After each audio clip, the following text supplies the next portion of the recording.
My grandmother was 18 years old when her and her family moved to Canada, just outside of Swan River, Manitoba. She was small in stature, with curled blonde hair and bright blue eyes, and still very strong and determined. Her committed work ethic was quickly noted, and soon she was asked to work in a hospital that was operated and run by nuns. One day, it was rather quiet at the hospital, so they asked if she would go next door to the chapel and do some cleaning. She was using a broom to reach to the places that she couldn't get to on her own, and in the process, she knocked over the container that was holding the holy water. The water spilled everywhere. She panicked. She was so afraid of getting into trouble, so she did the only thing that made sense to her in that moment. She picked up the container, filled it with regular drinking water, and placed it back on the wall, because no one will ever know. That is one of the few stories that my grandmother really enjoys sharing. It's true. She was 12 years old, living on the border of Poland and Germany when the Second World War began. Obviously not an ideal place to be. And I've heard a few of the stories and the trials that she went through from her siblings and my mother, her daughter. But I have heard very few accounts from my grandmother herself. I have come to accept the fact that I may never hear her perspective of life as a teenager caught in the midst of war, as she is now an 81-year-old woman living with dementia. Every time that I see my grandmother, which fortunately is quite often, she tells the same 4 stories, and the story of the holy water being one of them. These stories are all a little random, and they unsystematically make their way into conversation. But she tells them to me as though it's the first time she's telling them. And so I listen to her as though it's the first time I'm hearing them. I have heard these stories so many times that I can pretty much recite them right along with her. I know when to pause. I know when to smile as she mentions her good work ethic, gasp as the container falls to the floor, laugh a little bit as to her solution, and lean in just as she whispers, because no one will ever know. Because that's how she always ends the story. It is so important that I listen to my grandmother each and every time that she tells her stories, because they represent the few memories that she still has. These stories are often the only way that she can be part of a conversation and fit into a larger dialogue. And she tells them with such excited enthusiasm. So my gift to her is listening to these stories over and over again. We live in a world where we are submerged in noise and chaos. We schedule one another into our lives.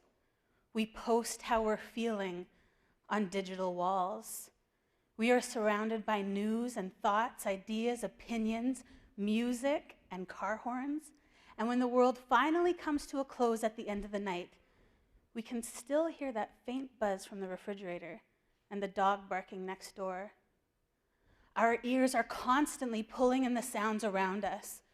And without even realizing it, we are subconsciously deciding what we will truly listen to.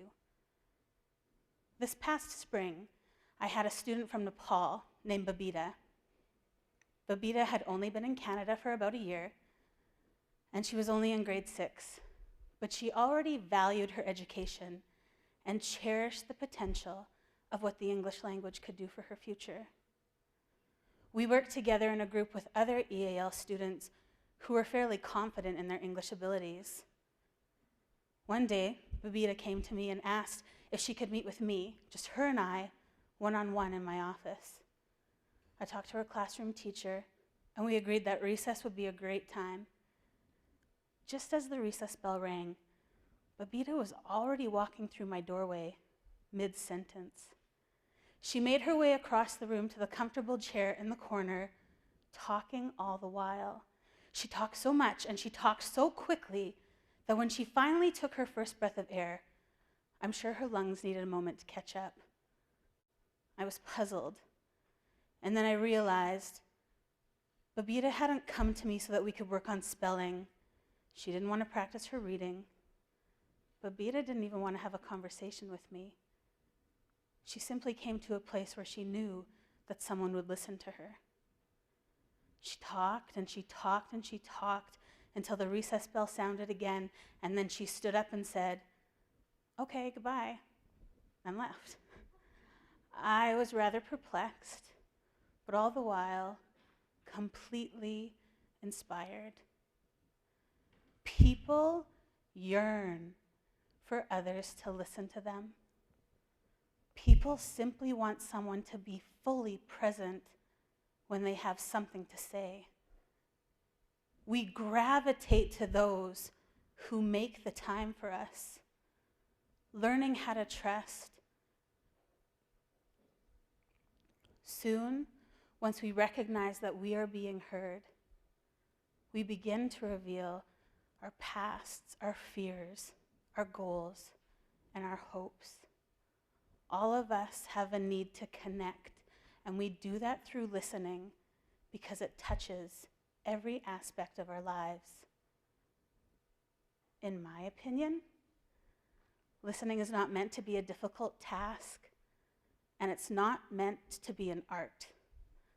Listening simply requires us to be. We don't have to respond or offer feedback or sound wise. All we have to do is stop. We need to withhold our judgments. We need to put aside our own agendas, turn off our gadgets, and silence our thoughts. And it doesn't matter if we've heard it before or even something similar, because it doesn't take much to listen.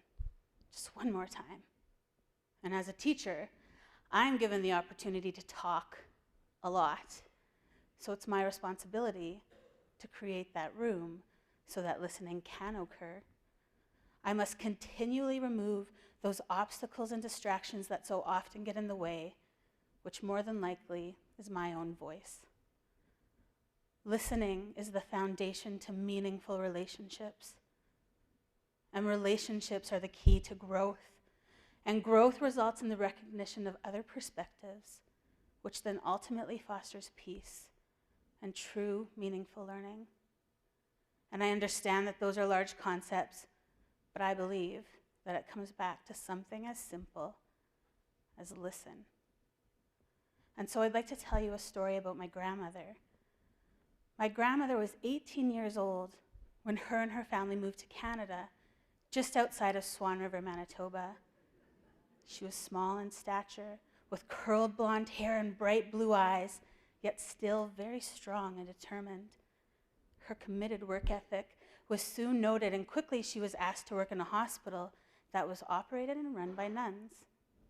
One day, it was rather quiet at the hospital, so they asked if she would go next door to the chapel and do some cleaning.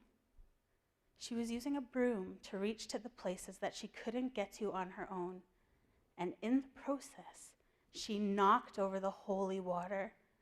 The water spilled everywhere. She panicked. She was so afraid of getting into trouble, and so she did the only thing that made sense to her in that moment.